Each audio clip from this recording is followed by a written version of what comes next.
Alan went over to Ismi. Ismi, Ismi, Ismi, you won't believe this. Mr. Ludoshungo has to do whatever I tell him. I don't believe it, Ismi said, then turned back to Phyllis. Alan was confused by Ismi's remark, but then she thought about it. She had told Ismi that she wouldn't believe her, and Ismi hadn't. Maybe it wasn't just Mr. Ludoshungo who was under her control. Ismi, wear your sandwich as a hat, Alan said. Ismi dutifully, and with a blank expression, placed her salami and cheese sandwich on her head. Ismi looked at her reflection in the window so she could adjust the sandwich to the proper stylish angle. It wasn't just Mr. Ludoshungo. Alan had control over everyone. She felt a huge grin creep across her face. It was going to be the best day ever. Ismi, come with me. Phyllis, you are not friends with Ismi anymore, Alan said. Okay, Phyllis and Ismi said in unison.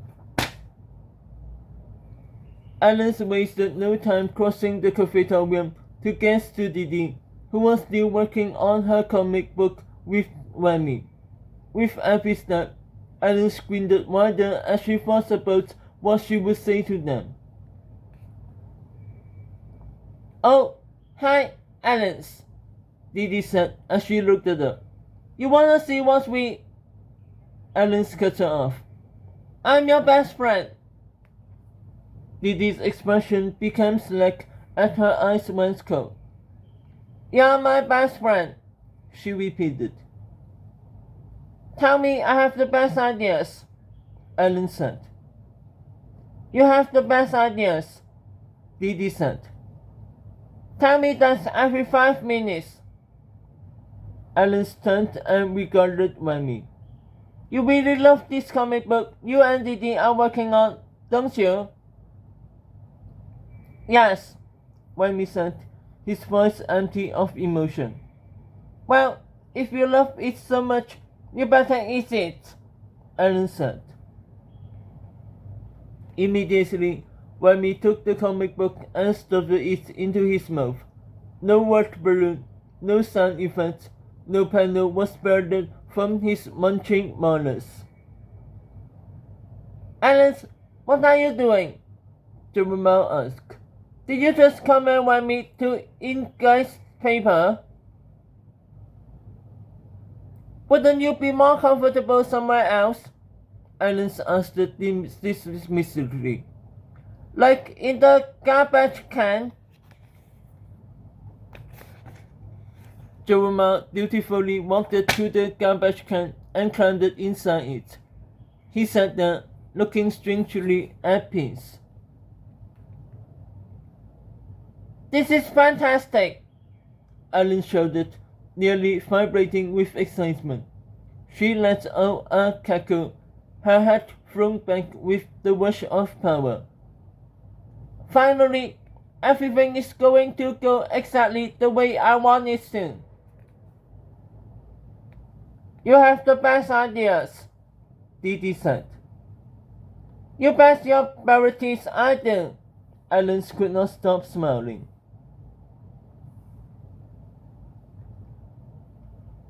She turned to the king, who was sitting at the piano.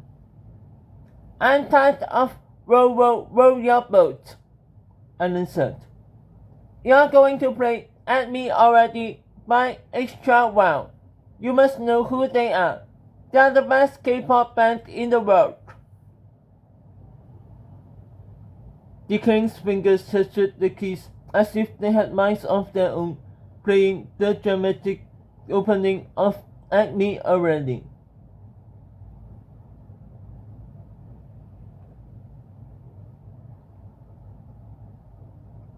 Alice began singing the lyrics, mimicking the moves of her idol, Ji-Yoon Star X, did the music video. As me and Didi, you're my backup singers. Liz Dawson, Bobby, Tanner, Joe, Other Joe, and Jackie dance. You all know the lyrics and the moves. The rest of you are going to watch us.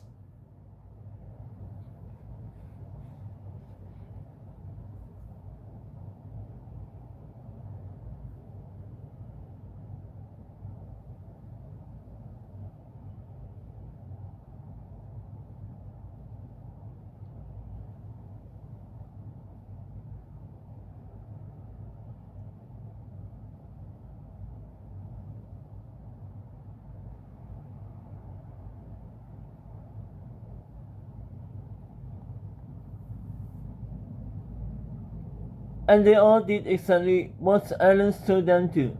The whole group moved as one as they sang and danced their way through the song.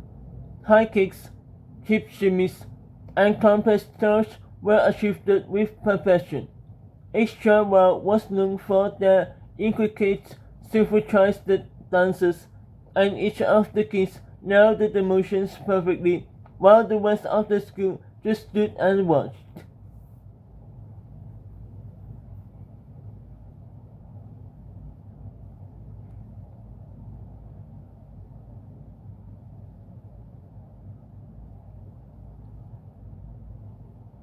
Just ask me already, Ellen said, having the time of her life.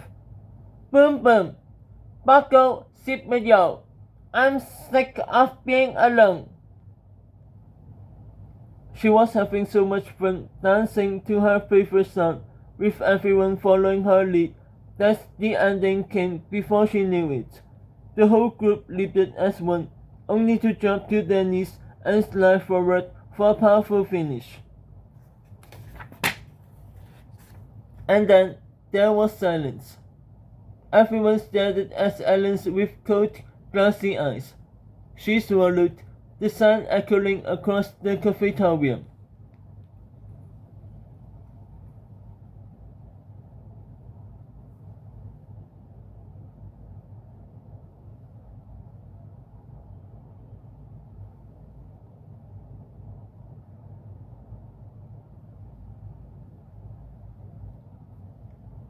Applaud! Ellen shouted.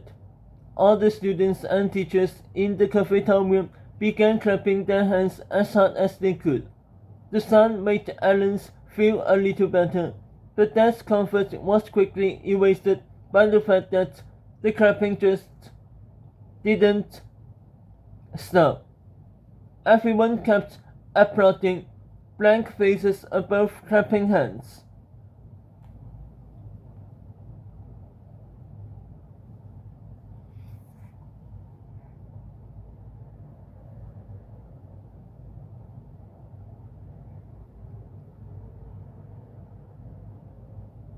It was so loud that Ellen couldn't think. It was unsettling. Ellen didn't have the different feeling she had been expecting, but that didn't matter. She could just do it again. She told everyone to stop applauding, and then she told them they were going to do the song again. And she knew they'd do it because they had to do everything she said.